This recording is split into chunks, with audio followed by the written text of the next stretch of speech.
Добро утро. Сметам дека ве можеле да почнеме. Добро утро, добро дојдовте на уште една презентација од рамките на четвртиот национален план, трет двогодишен извештај за климатски промени.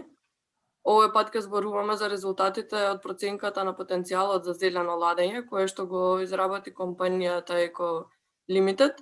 Во состав од членовите Драган Блажев, Сет Ландау и Марија Игнатова. Понатаму ќе можете да чуете повеќе од нив, заедно и со презентацијата.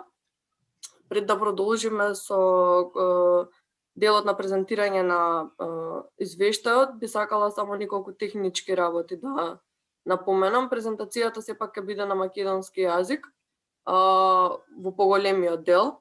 Меѓутоа, ќе има и дел кај што ќе се збори и англиски јазик, за оние кои што не можат да следат на англиски, можете во долниот дел на менито да изберете Interpretation и таму да го изберете каналот German, DE, поточно каде што ќе се зборува каде што ќе биде преводот на македонски јазик. For the English-speaking people, if they would like to follow it when the presentation will be on Macedonian, you can choose the English channel and then you can follow the presentation on English there. Пред да почнеме, исто така, би сакала да поставам едно прашање до сите учесници. Ќе го представиме преку една анкета која што ќе ја поставам, чисто за да можеме да се запознаеме и презентерите да добијат и слика каква група имаме на слушатели денеска, од која што понатака секако ќе може и да се развие подобра дискусија. Го поставувам сега прашањето. Ве повикувам да одговорите.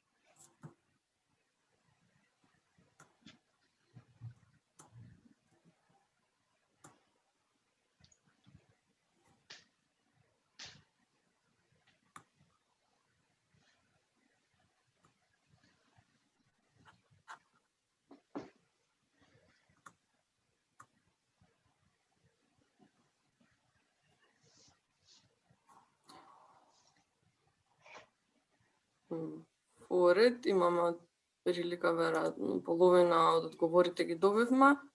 Така што можеле да кажеме дека нашите учесници денеска се од владините институции, од приватниот сектор, меѓународни организации и од други институции. Тоа претпоставувам дека се академијата.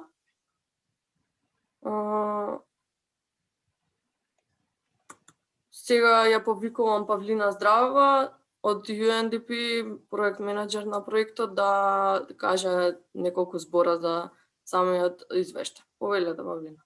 Благодарам многу. Јас само накратко сакам да дадам вовед зошто ваква анализа и која е целта на истата.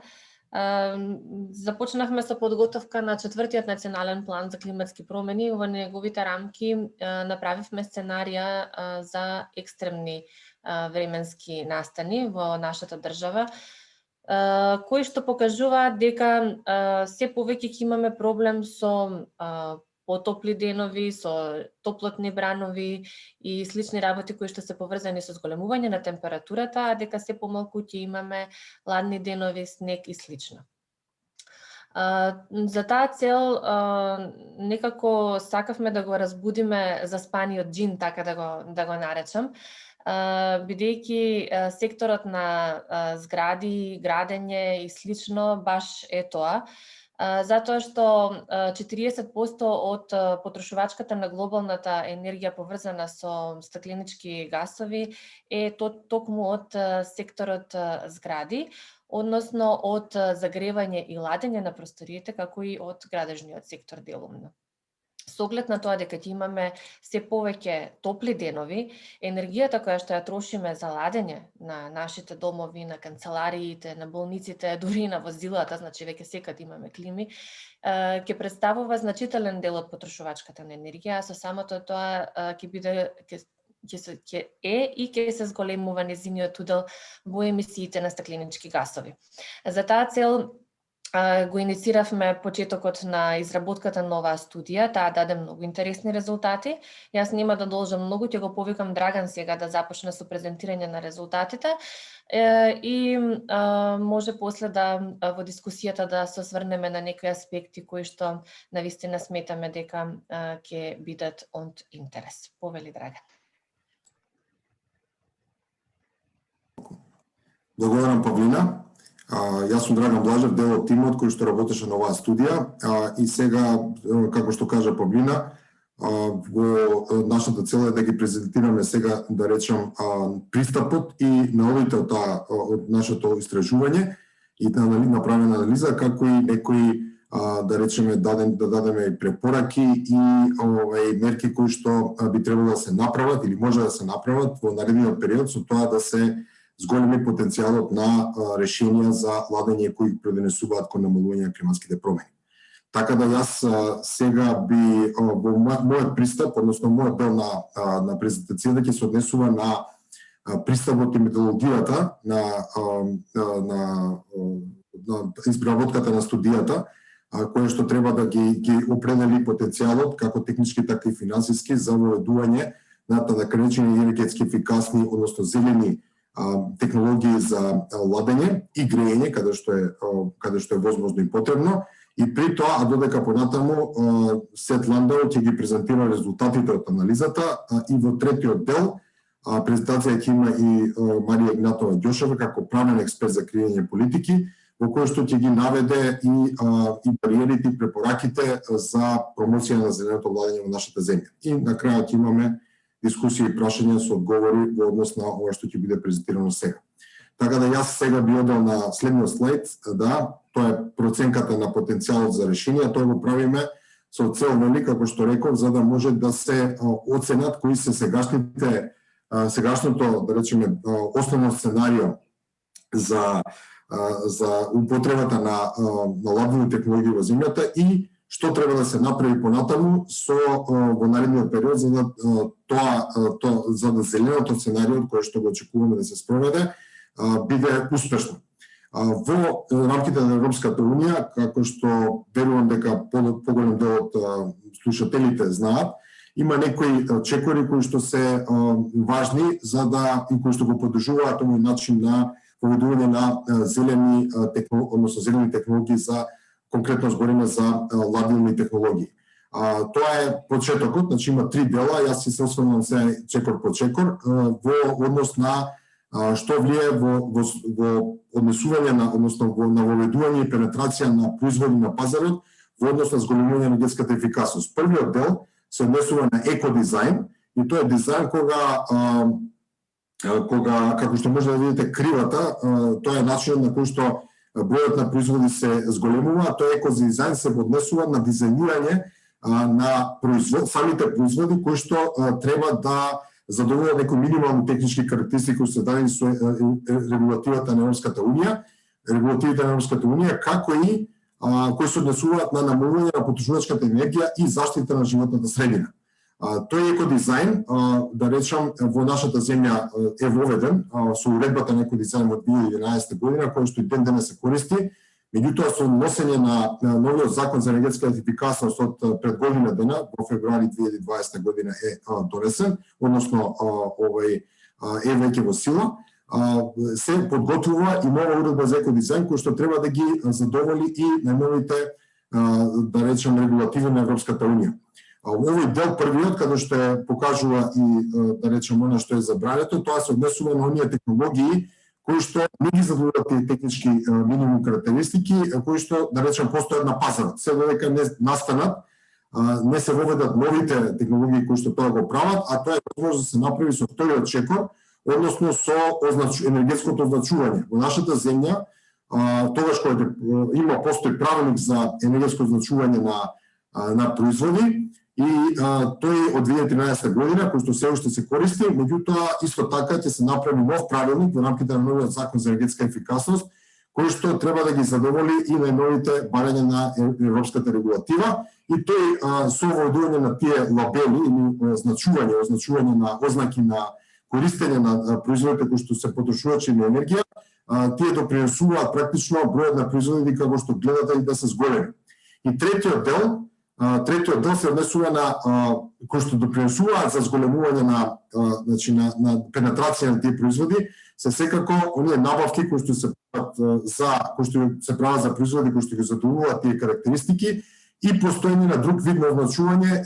Гледате на пример Energy Star е доста позната ознака која што е, да речем, се користи и таа е препознатлива кај луѓето. Како дел од тоа сакам само да напоменам дека луѓето, односно потрошувачите, кога купуваат такви производи, се повеќе, да речем, цената исто така битна, меѓутоа најбитна, туку се повеќе се оди на да препознаваат голем процентот на тие кои што го препознаваат, да речем, енергетската ефикасност преку дадените ознаки од ГДО, кои што практично допринесува да самите потрошувачи практично изберат помеѓу самите производи. Значи, оние кои што повеќе енергетски ефикасни се подобри и подобро значат, да речем, и ги носат кон таа цел. Секако цената на производот е битна, меѓутоа кога се работи за еден вид на потрошувачи, таа лабелирање или означување практично допринесува да тие го направат својот избор во основа на тоа. Следниот слайд. Во нашите видови на згради кои се анализирани, ние практично направивме, нашата анализа се заснова на избор на одредена група на згради кои што користат одредени, да речеме, начини на загревање на просториите, меѓутоа и одредени технологии за загревање и ладење. При тоа, овде можам да кажем дека ние имаме 9 групи на згради, односно 9 групи на анализи кои што ги направивме во 5 типови на згради, а тоа се индивидуални куќи, станови, делови простори, односно канцеларии, објекти за малопродажба и продавници, односно продавници и болници. Тоа се 5 групи односно видови на згради кои што ги анализиравме. И тука анализиравме, да речем, таков тип на згради во комбинација со кога се користи електрична енергија за грејење и кога не се користи електрична енергија како применен извор на грејење. Туку се користат некои други извори на грејење. И тоа е практично, мислиме дека на тој начин офативме една поголема, поширока група на сценарија кои што ги анализиравме во 3 дела. Во секој тие сценарија има, за тоа може и се повеќе ќе кажем, меѓутоа има 3 подсценарија, би рекол, значи сценарија кои се користат неефикасни апарати за грејење и ладење, потоа сценарија кои што ги задоволуваат тие, меѓутоа тоа е средно сценарij, ги задоволуваат тие минимум критериуми на Европската унија, на европските директиви, меѓутоа не се најдобри технологии и технологии кои што се највисокиот тип на технологии кои што ги надминуваат тие стандарди кои што се користат. Следниот слайд. Некои од предпоставките, значи начинот и пристапот и методологијата за нашето користење се однесува земавме некои параметри кои што ги користевме од нашата база, од статистика, да речеме, кои што беа достапни, исто така од некои одредени други направени студии и анализи во минатото, а онаму каде што не беше возможно да се најдат, тука користевме експертско знаење и познавање на пазарот на користење на овие, да речем, ладени технологии. Истовремено правивме и анализа во односно испитување на пазарот преку контакт со приватни дистрибутери на кои што ги продаваат овие ладени технологии, значи апарати за ладење и грејење на пазарот, и преку нивното сознание од нивните одговори практично ни помогна да направиме таа анализа. Направиме пресветка за потрошувачката енергија во нареден период од 2021 од сегашната година па се до наредните 20 години, од 2040 година. Резултатите се презентирани во анализата во однос на кој е потенцијалот, колкави се заштедите, не само на енергија примерна, туку и на стакленички гасови, колку се намалуваат истите и каков е тој импакт на, односно влијание во однос на целокупниот енергетски баланс во земјата. Во однос на тоа, значи како што реков, анализата е фокусирана на лагање на просторот, но во некои случаи таа иста технологија каде што се користи за лагање за грејење се земено во предвид во однос на потрошувачката на енергија. Користени се тековите цени производите на пазарот, значи од анкетите и од истражувањето што го справивме на пазарот, добивме некои согледување за тоа во трите сценарија, значи за неефикасни, средно ефикасни и високо ефикасни технологии кои се продаваат на нашиот пазар, кои се трошковите, тие ни помогнаа секако во анализата во однос на другите параметри и резултати што ги добивме.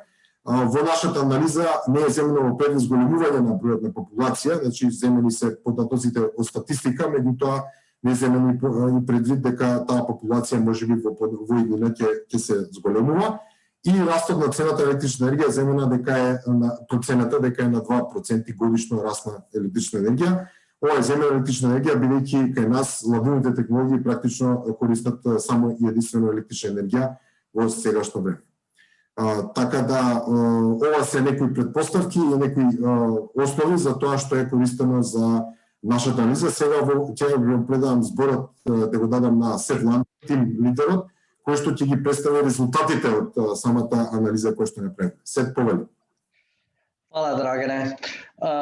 Okay, I'm going to speak in English because unfortunately I understand Macedonian, but I don't actually speak it. So sorry about that.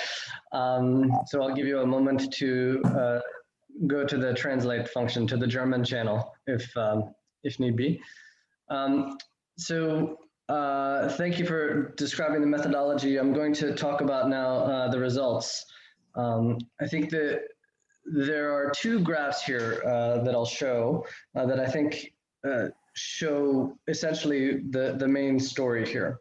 The first graph here is the consumption of energy in the, and this is in primary energy. If you understand energy, you understand when you use 1 unit of electricity, actually you're using 3 units of primary energy, because in North Macedonia, you have to burn basically 3 units of coal on average, let's say to get 1 unit of electrical energy. So this shows just for cooling, and I should say we have very conservative assumptions on the use of cooling. We're estimating about only 300 to 400 hours per year that people are using their cooling devices, and also not a huge amount of people in the market actually using it yet. This is based on probably some old data, but it gives you a sense that, as you can see from this this top green line, the consumption is going up, whereas with more efficient appliances, it can go down and basically even go down over time after reaching a peak. What's also very important is this yellow line here that shows that the cumulative energy goes very quickly up exponentially, as as pretty much anybody can imagine. What that means is that the sooner that action is taken, then over time, the savings get significant. The other thing that is, it's not unique to North Macedonia, but it is quite important in the country, is that a lot of people use electricity, and in particular inefficient radiators at the side of the wall for electricity. So when you're talking about cooling solutions, you can also talk about heating solutions at the same time, because the same machine can do both things. Now, as you can see here, if I go between the two, there's a huge factor. So the amount of heating based on electricity is really huge in North Macedonia, which results in increased imports of electricity, increased greenhouse gas emissions, and other pollution as well. So when we're doing the analysis, we look at a building as a whole and not just simply the cooling, although the cooling is quite significant and growing. This is an indication of the amount of energy. On the left-hand side, this is for for both cooling and heating up until 2040. You can see from the amount of primary energy here on line 6, I think. Yeah, so you can see, well, I don't know if you can see my mouse pointer, but you can see that the amount of consumption is projected to go up a lot in both the cases of just heating, for heating and cooling, as well as just for cooling. And the cumulative amount is really a huge amount in the business as usual scenario. And then in the green scenario, it's quite a bit different. You can get up to about 30 to 35% savings from implementing some good solutions, which we'll talk about. I will say that these numbers are not definitive. The modeling, I think, is pretty good, but could, of course, be improved. But it does give you an indication that there's a significant amount of savings available.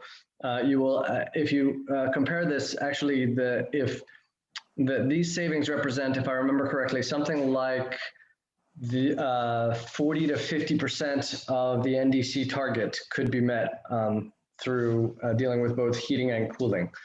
So there's really a huge potential there for savings.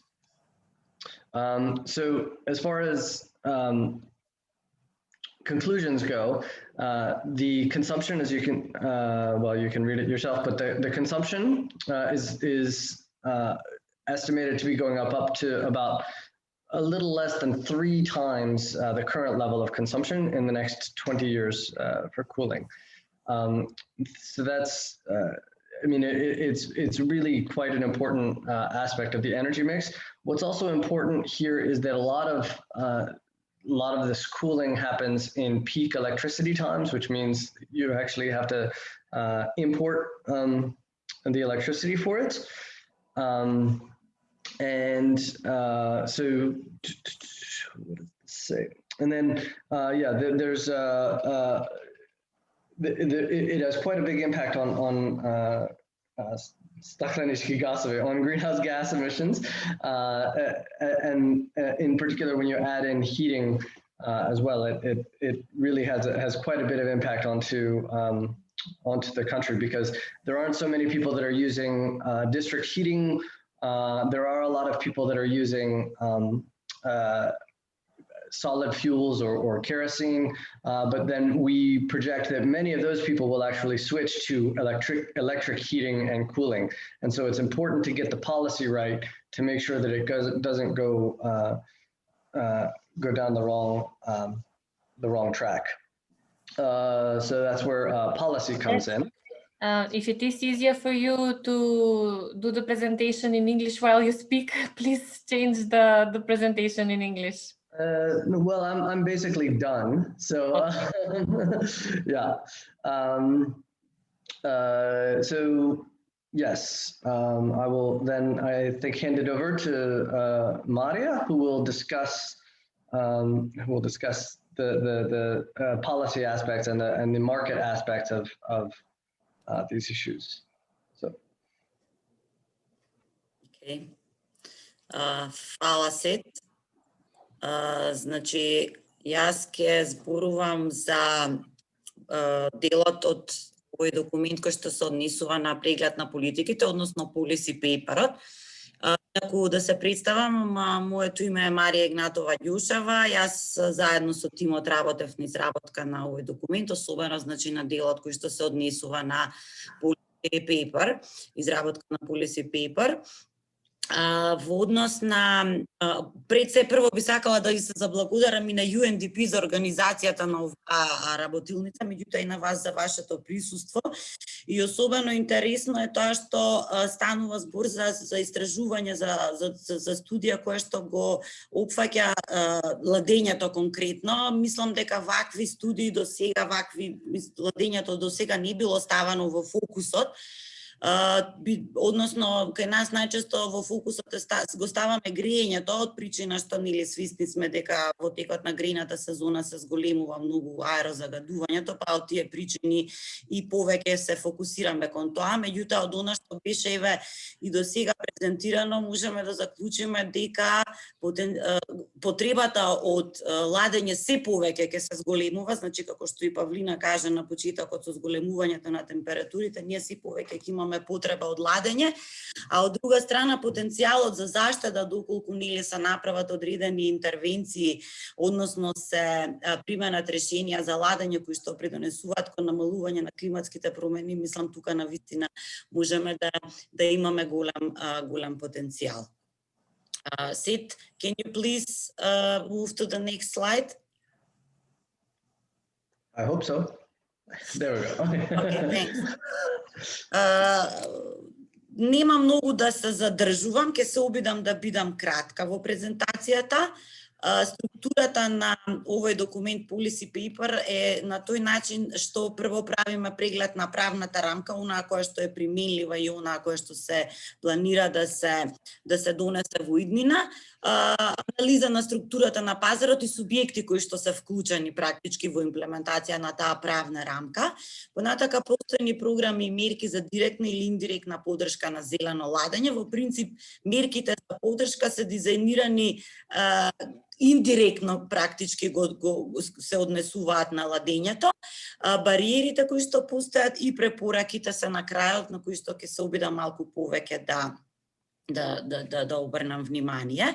Во однос на правната рамка, пред се тука е законот за градење, понатака законот за енергетска ефикасност, кој што, како што кажа Драган, е донесен февруар 2020 година и е во целост согласен со сите регулативи на ниво на Европска унија, како и подзаконската рамка која што е битна за овој сектор. Тоа се правилникот за енергетски карактеристики на згради, за енергетски контроли, како и правилникот за означување на потрошувачката на енергија и уредбата за екодизајн, кој што Драган ги спомена, и на крајот законот за животна средина во оној дел кој што се однесува на постапувањето со уредите за ладење и делот кој што се однесува на постапување со супстанции и уреди кои што користат супстанции кои што ја оштетуваат озонската плитка. Во однос на структурата на пазарот, односно субјекти кои што се вклучени, пред се тука би го споминала Министерството за економија како креатор на политиките и Државниот пазарен инспекторат и Државниот инспекторат за животна средина како институции кои што се надлежни да спроведуваат надзор над пазарот во однос на примената на барањата за екоозначување и екодизајн. И учесници на пазарот се сите оние увозници, дилери, односно снабдувачи и трговци, инсталатери на производи кои што се користат за грејење и ладење. За потребите на оваа студија беа вклучени, ми се чини дека околу 82 компании кои што се занимаваат со ова. Во однос на мерките за поддршка, пред себе ја споминала националната програма за промоција на обновливи извори на енергија и енергетска ефикасност, која што владата ја донесува секоја година и во која што се предвидуваат сет на мерки кои што се во насока на поддршка на имплементација на обновливи извори на енергија и енергетска ефикасност во домакинствата. Понатака имаме даночни олеснувања кои што во принцип се повеќе во секторот грејење, каде што имаме намалена стапка на ДДВ за набавка на печки на пелети и пелети, како и за соларни колектори и компоненти кои што се користат. Понатака постојат и програми за поддршка на енергетска ефикасност на локално ниво, кои што се, да речам, зависи од општина, меѓутоа во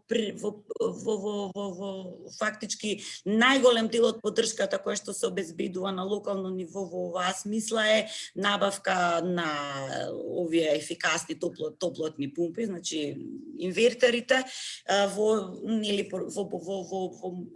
обидите да се направи подобра, да се бориме против аерозагадувањето во текот на грејната сезона и имаме мерки за поддршка кои што се однесуваат на доместок на трошоци или грантови за промена на фасадите на зградите и се обезбедува поддршка преку меѓународни финансиски институции како што се на пример Светската банка или Европската банка за обнова и развој. Понатака,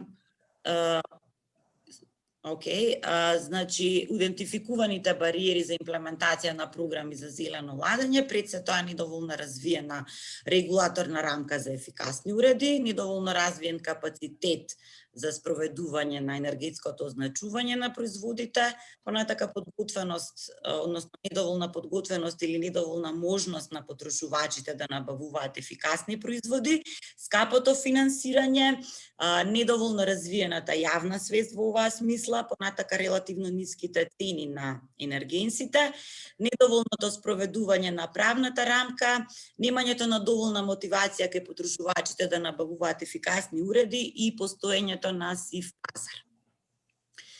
И понатака, значи, делот кој што се однесува на препораки, тука може би малку повеќе ќе зборувам.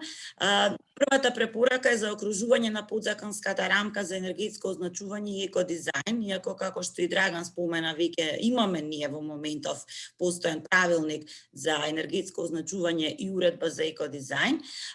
Меѓутоа, кај нив не се транспонирани сите оние барања на кои што се утврдени на ниво на Европска Унија.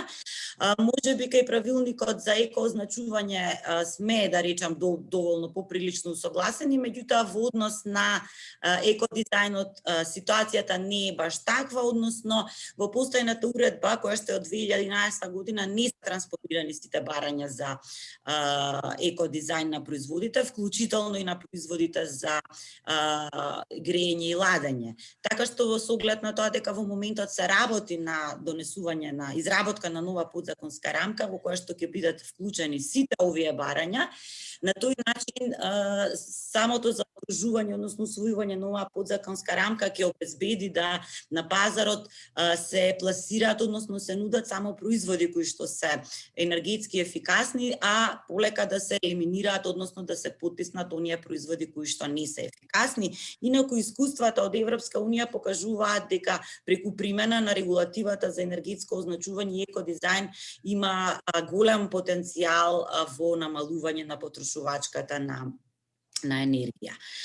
Понатака вклучување на барањата за ефикасно ладење во правната рамка за сертифицирање на згради и тука имаме ситуација каде што сега се работи на изработка на нова подзаконска рамка за зградите, односно согласно новиот закон за енергетика се работи на изработка на нов правилник за енергетски карактеристики, енергетски контроли на зградите, така што би требало во овие правилници да се повеќе да се стави фокус и на ладењето на зградите, односно би можеле да се земат предвид нивоата на ефикасност на капацитетите на системите за ладење и грејење со цел да се обезбеди инсталациите да бидат кои што се нели стават во зградите да бидат соодветно димензионирани, но исто така би можело да се вклучи барање со кое што ќе се обезбеди дека сите нови згради или оние згради кои што се предмет на реновирање, ќе мора за сите нив да се направи анализа за можноста на нивното поврзување со постојниот систем за централно грејење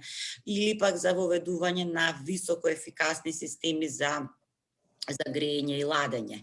Понатака, формирање на фонд за енергетска ефикасност, преку кој што ќе може да се финансираат мерки. Предвидено е дека овој фонд ќе се основа, меѓутоа за да се случи тоа потребно е да се донесе закон со кој што ќе се дефинира, односно уреди неговото основање, функционирање и начин на финансирање, така што би било добро по овој час поскоро да се да се донесе овој закон, бидејќи конечно ќе можеме веќе да имаме еден структуриран начин на насочување на сите фондови кои што ги имаме на располагање во однос на преземање на мерки за енергетска ефикасност, а уште повеќе што во текот на следните години се очекува да се овозможи поголем пристап до европски фондови во однос на енергетска ефикасност на зградите. Следните препораки се однесуваат на градење на капацитет на државниот пазарен инспекторат за спроведување на редовен надзор на пазарот за примената на регулативата за енергетско означување и екодизајн и соработка со учесниците на пазарот. Тука е многу битно да се направи јакнење на овие капацитети на државниот пазарен инспекторат, за да може на вистина онаа правна рамка која што е донесена за енергетско означување и екодизајн биде имплементирана во пракса. Имаме до сега, според информациите кои што ги имаме, не се спроведувани на пазарот редовни таргетирани контроли, во смисла на тоа да се увиди дали се почитуваат оние барања за екодизајн и екоозначување кои што се во моментов на сила, така што би било од особена важност да се работи на оваа проблематика преку изработка на методологии и алатки кои што ќе можат да ги користат инспекторите кога излегуваат на терен, односно кога спроведуваат обуки, меѓутоа истовремено да се работи и на зајакнување на соработката со останатите учесници на пазарот, односно увозници, снабдувачи, односно дистрибутери и трговци. Имаме ние во регионот примери како на кој начин се работело на градењето на капацитетите преку организирање на пред се обука на обучувачи кои што заедно, да речеме, би работеле со меѓународни експерти да развијат методологии и алатки кои што би се користеле. Понатака обука на самите инспектори, спроведување на обуки на терен, односно обуки во текот на инспекциите и организирање на обуки за приватниот сектор, каде што тие би биле запознаени со сите оние барања за енергетско означување и екодизајн, како и можностите и придобивките од примената на истите. Понатака, воспоставување на платформа, која што би била платформа на која што ќе може да се овозможи соработка со сите засегнати страни, вклучително и собствениците на станови и градежни фирми, со тоа што тука можеби Агенцијата за енергетика би можела да ја има главната улога, бидејќи таа е определена како институција која што треба во соработка со и учество со засегнатите страни да ги промовира иницијативите за подигнување на свеста и за информирање на граѓаните за придобивките од преземањето на мерки за енергетска ефикасност, а се во насока да се направат промени во однесувањето на граѓаните преку, а со тоа нели да се подобри ефикасното користење на енергијата, така што воспоставување на оваа платформа би било, национална платформа би била добро место на кое што ќе може да се споделуваат сите, односно да се нудат сите информации за пристап до финансии, грантови, субвенции кои што се нудат, како и од други мерки за подобрување на енергетската ефикасност. Во секторот згради имаме така прилично една ситуација која што не ни е баш на завидно ниво, а исто така тука имаме и голем потенцијал за подобрување, така да донесувањето на овие три плански, односно стратешки документи, стратегија за реконструкција на згради, план за зголемување на број на згради со приближно нулта потрошувачка и план за реконструкција на зградите кои што ги користат лицата од јавниот сектор, и како ни се потребни. Стратегијата за реконструкција на згради е стратегија која што треба да ги опфати зградите за домување, понатака зградите од комерцијалните згради и зградите од јавниот сектор. Таа е 10 годишна и во нејза треба да се направат, би било добро да се опфатат и страната на ефикасно користење на енергија, односно страната на побарувачката на енергија и страната на снабдување со енергијата, односно во низа да се опфатат не само карактеристиките, значи на зградите, туку и оние потреби кои што ги имаат тие згради за ладење и за греење. Исто така оваа стратегија треба да даде преглед на целокупниот национален фонд на згради врз основа на претходно изготвена типологија на зградите и да се идентификува трошковно ефективен пристап за реконструкција, кои што се релевантни за типот на зградата и за климатската зона. Поврзано со ова и донесувањето на план за зголемување на бројот на згради со нулта потрошувачка, со кој што треба да се утврди начин на кој што ќе се определат зградите со приближно нулта потрошувачка, но и датумот после кој сите нови згради кои што се градат ќе мора да бидат згради со приближно нулта потрошувачка на енергија, и владата е обврзана да донесе 3-годишен план за реконструкција на најмалку 1% од вкупната корисна површина на објектите кои што ги користи и кои што се во незина собственост, а надминуваат 250 метри квадратни и не ги исполнуваат минималните енергетски карактеристики. Овие стратешки плански документи е добро, односно од клучно значење во нив да се вклучат и ладењето како иновативни решенија за греење и ладење, кои што се енергетски ефикасни и се со ниска емисија на стакленички гасови, како и да се утврдат нумерички цели за реновирање, односно подобрување на енергетската ефикасност на метар квадратен и утврдување на репери за потрошувачката на енергија.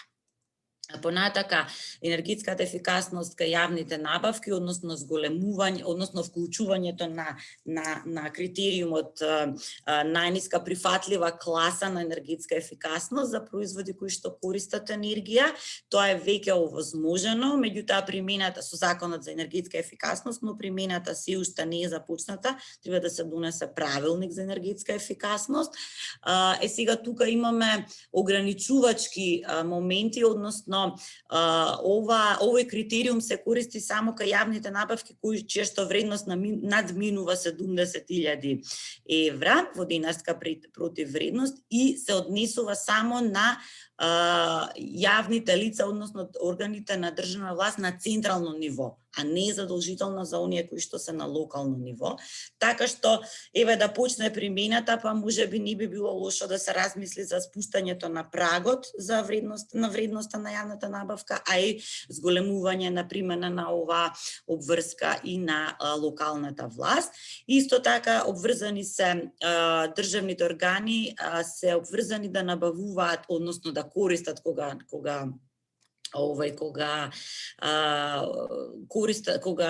закупуваат простори, потребно е да закупуваат простори кои што се наоѓаат во згради или градежни единици кои што задоволуваат минимални барања за енергетска ефикасност, така што и тука би требало малце да се подигне овој праг, односно да се размисли за повисоки енергетски карактеристики на згради кои што имаат повисоки енергетски карактеристики.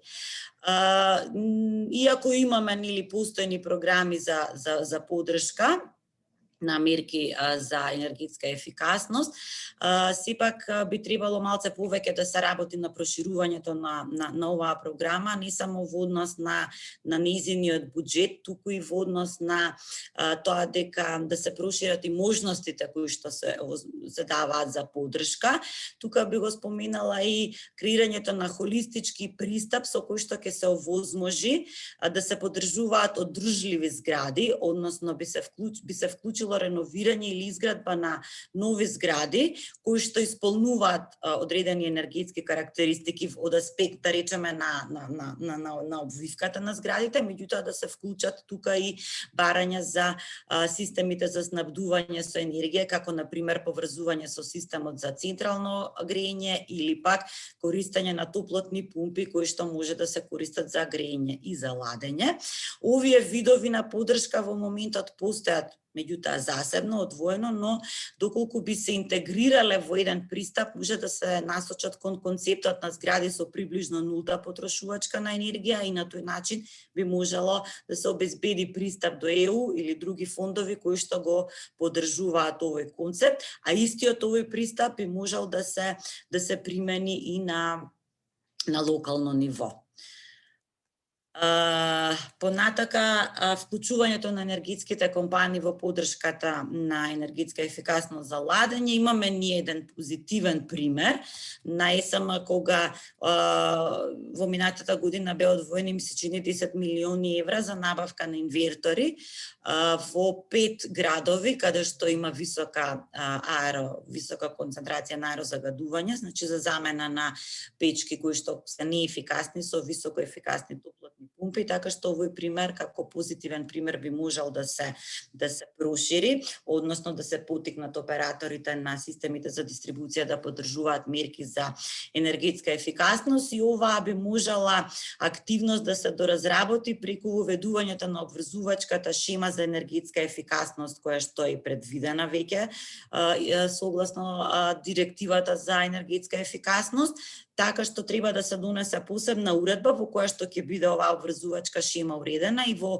доколку се утврди дека операторите на системите за дистрибуција се обврзани страни, ќе може да се создадат услови за нивно поголемо и активно вклучување односно учество во поддршка на мерки за енергетска ефикасност, бидејќи во таков случај регулаторната комисија за енергетика преку соодветните тарифни системи им ги признава оправданите трошоци на системите, на операторите на системите за дистрибуција за обврските кои што се утврдени со овие шеми, а покрај тоа може да се вклучат и други мерки за како на пример воведување на паметни системи за мерење или пак различни тарифи во различни периоди од денот.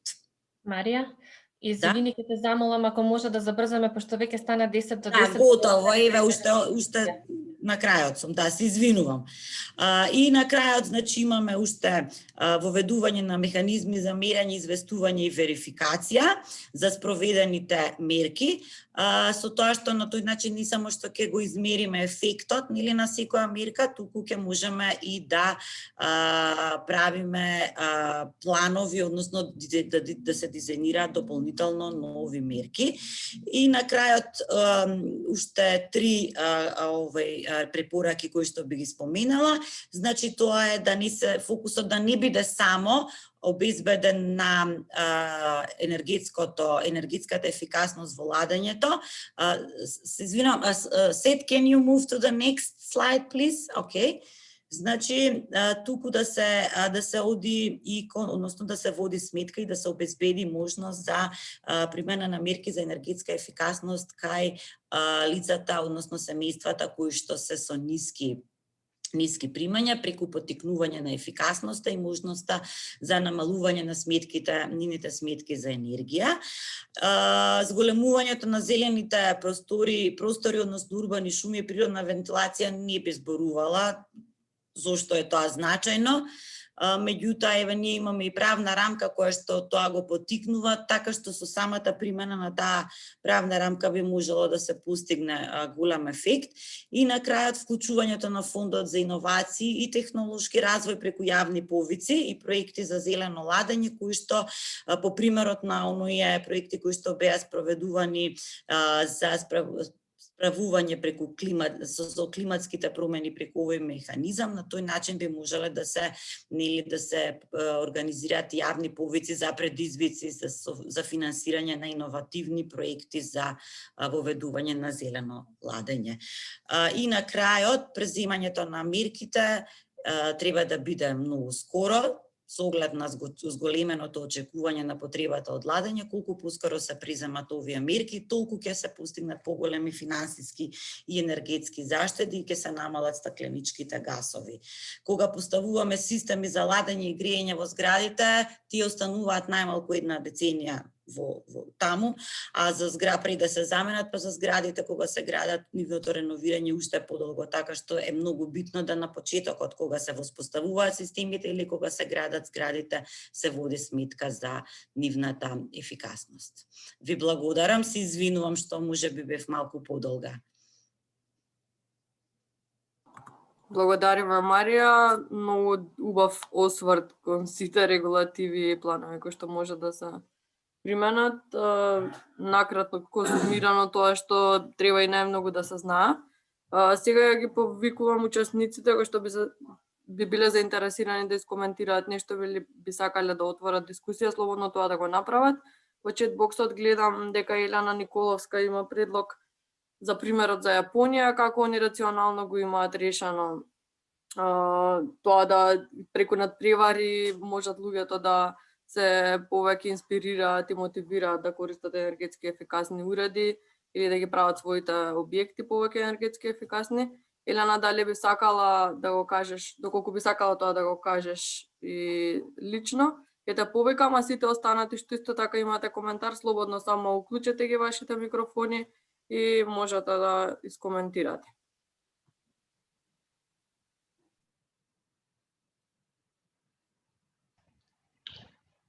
Or also, if you have questions, please, by all means. I should mention, I believe that UNDP will be circulating the draft of the full report. I don't know if you've already done it in English, but in Macedonian, it should be tomorrow available.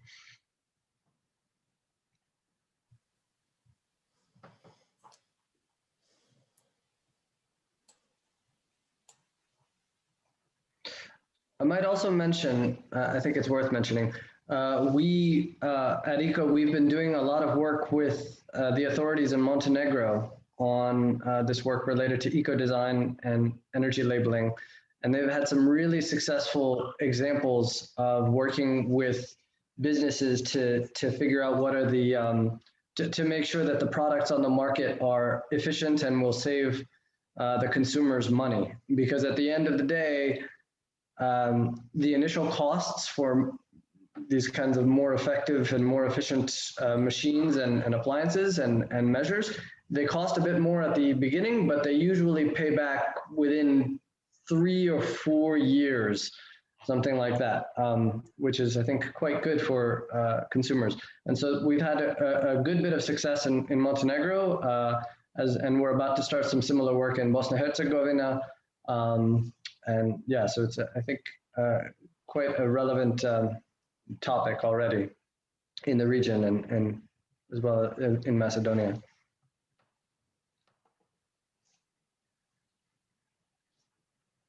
Додека некој се јави за збор, јас еден генерален заклучок дека многу тешко е да се одвојат делот на грејење и на ладење. Многу е поголема ефикасноста да се користат заедно, отколку секој посебно, и колку што има листа на придобивки, толку има листа и на бариери. Некако така излегува генералниот заклучок од денешнава презентација. Но ме радува што гледам, благодарам на навистина прекрасната презентација и навистина убаво сите тројца ги елабориравте сите позитивни и негативни делови, како и оние што се најважни работи. Ме радува дека имаме законска основа, дека не ни фали толку имплементирање на закони, колку што нивно спроведување во всушност во нашата држава. Така да имаме некоја почетна точка од каде што треба да почнеме, треба да го земеме ладењето во предвид.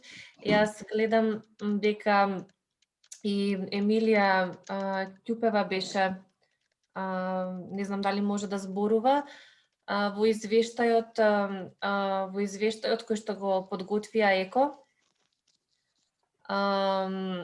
се спомнува и се поврзува врската и со F-гасовите, односно со оние кои што се во рамките на заштитата на озонската обвивка активностите, не толку од климатски промени, но можам да кажам дека ќе се координираме да видиме што и друго нешто би можеле да вклучиме во извештајот. Ако може да... Добро утро. Може да се вклучам. Секако, Добро Дори, утро. сакаш прво ти или Ема? Дори? Нема проблем. Добро утро. Јас еве и напишав да не го трошам времето околу поврзаноста со економски инструменти за дерискинг, затоа што се сложувам дека постојат законски можности.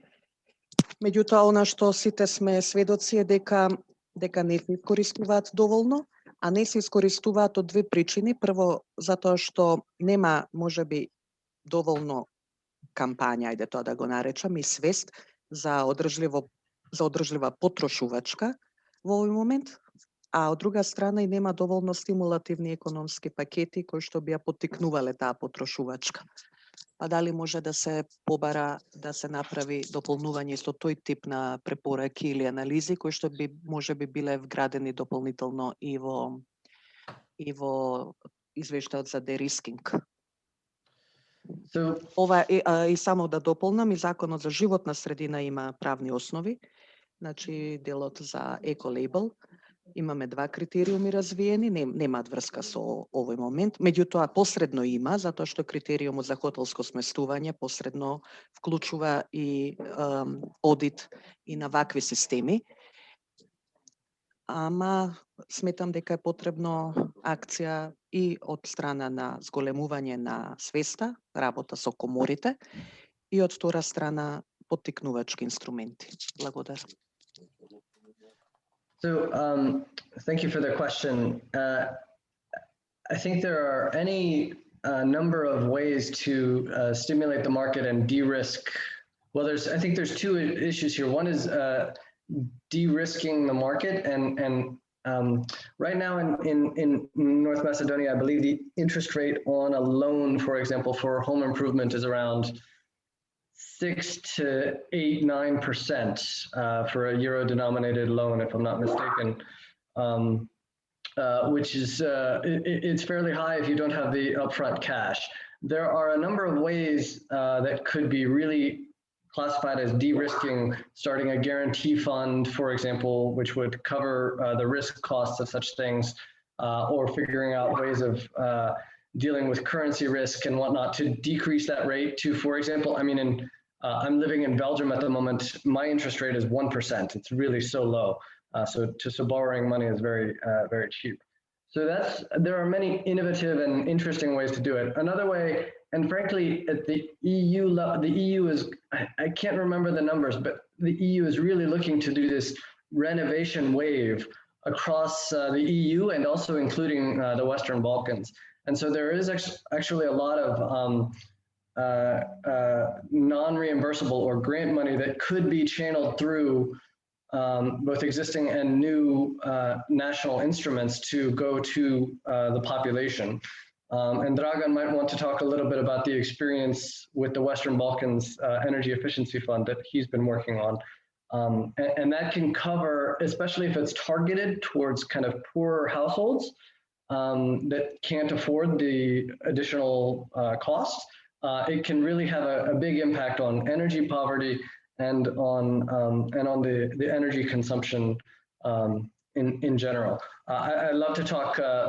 I could talk for hours on this topic, so I will. But shut up. But Dragan, maybe if you could just give a couple of words on the success of the Western Balkans facility already. Да, одговорам се, значи на кратко. Western Balkan тој постои од 2017 година, во Македонија од 2018 мислам стартуваше, и во 2021 година има неколку банки кои што ЕБРД како Европска банка за обнова и развој ги финансира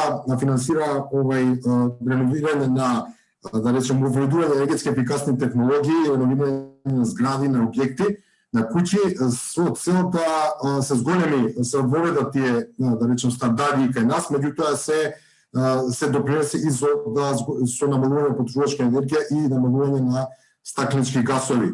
Во Македонија, како дел од Western Balkan, значи Западен Балкан, во кој што се присутни 6 земји, можам да кажам со задоволство дека Македонија е лидер во сите во однос на бројките кои се постигнати. До сега има околу нешто над 12 милиони евра кои што се дадени кон домаќинствата, значи овој фонд е наменен за домаќинства, за најмногу во индивидуални куќи и станови, во колективни згради, меѓутоа исто така каде што, да речеме, се даваат средства преку овие банки, значи во вид на кредити, а повратот на инвестицијата, кога ќе се заврши самата инвестиција, ќе би верификува дадениот кредит дека е исполнет, се враќаат 15 до 20% од вредноста на инвестицијата или на кредитот, зависно од тоа кој е помал од таа вредност. Практично, на тој начин се стимулираат луѓето да купат ефикасни технологии кои што имаат некои минимални технички карактеристики, и ова може да биде добар пример дека таа работа функционира, како што кажав во портфолиото на Западен Балкан, Македонија е моментално доста напред и пред Србија и пред Босна, како поголеми земји од нас, а дури исто така и од Албанија. Тука и Црна Гора, кој што недавно почна да го употребува овој фонд, и Косово. Значи, би сакал да кажам дека тоа се однесува исто така и за стамбени колективни згради, каде што процентот, односно грантот наменет за нив и поголема е стимулацијата, и таму се движи од 25 до 35% од оние кои што ќе го направат тоа. Така да е еден добар пример на успешна приказна, ова се однесува за домаќинства и е прв пат оваков вид кој што се воведува во нашата земја, да речем, као дел од Западниот Балкан.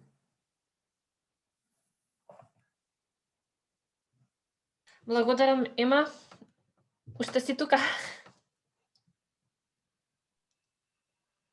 Тука сум, само ја ќе бидам, добро утро на сите, ќе бидам многу кратка. Прво, сакам да ги поздравам вашиве напори за изработка на една ваква студија во врска со енергетската ефикасност и секторот на ладење. Мислам, нас не е познато, ние веќе Монтреалскиот протокол со воведувањето на ХФЦ субстанциите или гасовите согласно европската терминологија. Веќе енергетската ефикасност почна да се третира и во рамките на овој меѓународен документ. Мене ме интересира, забележав на една од презентациите, мислам дека беше на сет презентацијата, стоеше емисии на стакленички гасови во 2020 година. Ме интересира како ги добивте, затоа што ХФЦ субстанциите и одие субстанциите се стакленички, се сериозни стакленички гасови. Ме интересира како ги добивте тие бројки, затоа што се уште немаме податоци, немаме пресметки колку во земјава е потрошено. Дали ги користивте банката на опрема која што постои во земјата, па преку неа ги добивте податоците за присуство на овие субстанции во 2020 година или некоја друга методологија искористивте? Фала. Seth, do you need clarification on the question? Yeah, I'm sorry, I didn't quite understand it. Okay, so Emma was asking about the emissions in 2020, since the official data or calculation are still not available. How did you came up with the numbers in your graphs about 2020? So these are all actually estimates, I should say. We used market data according to the energy balance and according to the estimates of the percentage of households that use cooling and heating based on electricity. So that's from the Maxstat organization, and some assumptions based on energy audits related to energy consumption at the household or building level in the commercial sector. I would say the numbers that we've produced are good indications, but they are not they're not like for example, a greenhouse gas inventory or energy balance or something like that. It's more of an indication of what is the estimated energy consumption for cooling and in those buildings that also cool for heating, and then the projections towards the future. I think our base year that we used, and Dragan, you can correct me if I'm wrong, is 2019. Yes, so the 2019 energy balances, and then projected forwards through to 2040. So I mean, it's not. I think these numbers are a good estimate, and they show plus or minus what the issue is, and also the payback periods and increased costs of investment and decreased costs of energy, but they're not. Our study is not a how I would say it's. I wouldn't classify it as the definitive study on the statistical situation. We would actually appreciate any additional statistical information, and we reached out to some folks to get that additional statistical information, have not received it. I would be happy to incorporate if we get it. But I think it's a good indication that the scale is big and the savings are also quite big, and the finances on it are also pretty good for households and businesses. And this is Morna here. I would like to add that this is a very conservative estimate because we actually did not include the greenhouse gas effect of the F-gases, of the refrigerants. So, so we only looked at energy use. And of course, if we include F-gases, then the effect will be even bigger. Yeah, that's Morna Izak is an energy modeler and helped with the study from ECO's side. Палеќи ги имаме презентациите после работилницата? Да, и презентацијата и оваа снимка ќе ви бидат доставени на сите и на овие што бевте присутни денески, на сите други кои што се поканети. Ако сметате дека има потреба за уште некоја презентација со одредена друга група на луѓе, ви стоиме на располагање.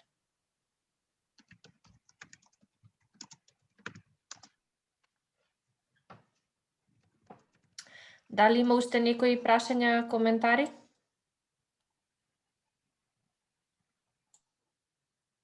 Добро, значи како што кажа Сет, утре би требало да го добиеме преводот, така да најверојатно ќе почекаме во понеделник да ви ги испратиме сите материјали на македонски и на англиски. И сакам да ви се заблагодарам на сите на одвоеното време, на учеството и на презентерите, што еве почна ние некако во рамките на сите овие активности со климатски промени секогаш нешто започнуваме да работиме, значи ова е само почеток на адресирање на оваа проблематика и се надевам дека сите ќе се вклучиме во нејзино понатамошно разрешување и препознавајќи го придонесот кој што го има во многу сфери, не само во областа на климатските промени. Ви благодарам уште еднаш на сите. Имајте убав ден. Чао.